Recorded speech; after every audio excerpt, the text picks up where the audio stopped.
ফিজ থাকবেন দলে, তার সঙ্গে শক্তিশালী লাহোরের পেস বোলিং অ্যাটাক। ব্যাটিং নিয়ে আছে দুর্বলতা, সেখানে প্রশ্ন বাংলাদেশের আরেক তারকা পারভেজ ইমনের দলে থাকা নিয়ে। শাহিন হারিসদের সঙ্গে লোকাল হিসেবে আর কোন ক্রিকেটার থাকবেন একাদশে? সব মিলিয়ে পিএসএল এ ফিজকে নিয়ে কেমন একাদশ করবে লাহোর কালান্দার্স? কারা থাকতে পারেন সম্ভাব্য একাদশে, তা নিয়ে থাকছে প্রতিবেদন।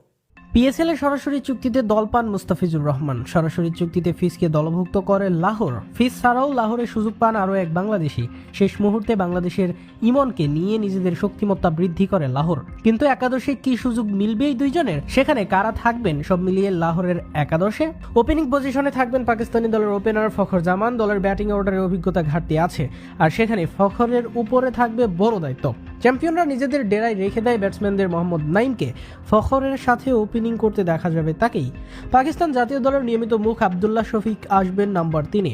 বেশ ক্লাসিক এই ব্যাটসম্যানের উপর বড় আকারের দায়িত্বই থাকবে অর্পিত। দলের ইনিংস বিল্ড আপে বড় ভূমিকা রাখতে হবে তাকে। শফিকের উপর নাম্বার 4-এ আসবেন হুসেন তালাত। পাকিস্তানের এই পেস বোলিং অলরাউন্ডার ধরবেন মিডল অর্ডারের হাল। ব্যাট হাতেই মূল দায়িত্ব থাকবে পাকিস্তান দলের খেলা তালাতের সাথে। দলের প্রয়োজনে করবেন ball. Zimbabwe spin bowling allrounder Sikandar Raza আসবেন নাম্বার 5-এ। মিডল অর্ডারে বড় ইনিংস খেলতে পারেন, আবার শেষ দিকে ফিনিশিংটাও দারুণ করতে পারেন রাজা। গত আসরে লাহোরকে শিরোপা জেতাতে বড় ভূমিকা রাখেন তিনি। ফিনিশিং এর মূল দায়িত্ব থাকবে দাসুন সানাকা ও আসিফ আলীর। পাকিস্তানের হয়ে অনেক ম্যাচ ফিনিশ করেছেন আসিফ, বিশ্বকাপে উঠেছেন জ্বলে। আবার লঙ্কান দলের অধিনায়ক দাসুন সানাকা এই মুহূর্তে বিশ্বের অন্যতম সেরা ফিনিশার তিনি।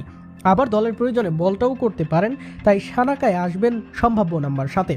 Leg spinning allrounder Wasim Mir খেলবেন নাম্বার 8-এ। নাম্বার 9-এ আসবেন পেসার শাহিন শাহ আফ্রিদি।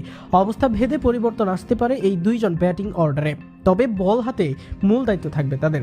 নাম্বার 10-এ আসবেন পেসার হারিস রফ। 11 নম্বরে খেলবেন বাংলার মুস্তাফিজুর রহমান। যেহেতু একাদশে বিদেশি খেলবেন 3 জন, তাই ইমনের শুরুতেই একাদশে জায়গা পাওয়ার সুযোগ খুব কম থাকবে। এই দলের শক্তিমত্তা, পেস বোলিং লাইন আপ, একই সাথে দলের অলরাউন্ডারের অধিক্য। যেহেতু লাহোরের মাঠ ব্যাটিং ফ্রেন্ডলি, তাই স্পিন ডিপার্টমেন্টে সেভাবে জোর দেওয়া হয়নি। সব মিলিয়ে দারুণ একাদশ পাবে চ্যাম্পিয়নরা, তবে ব্যাটিং অর্ডারে নির্ভরযোগ্য ব্যাটসম্যানদের ঘাটতি ভোগাতে পারে দলকে। এবার দেখা যায় পিএসএল এর এবারের আসরে কেমন করে ফিজ ইমনের লাহোর।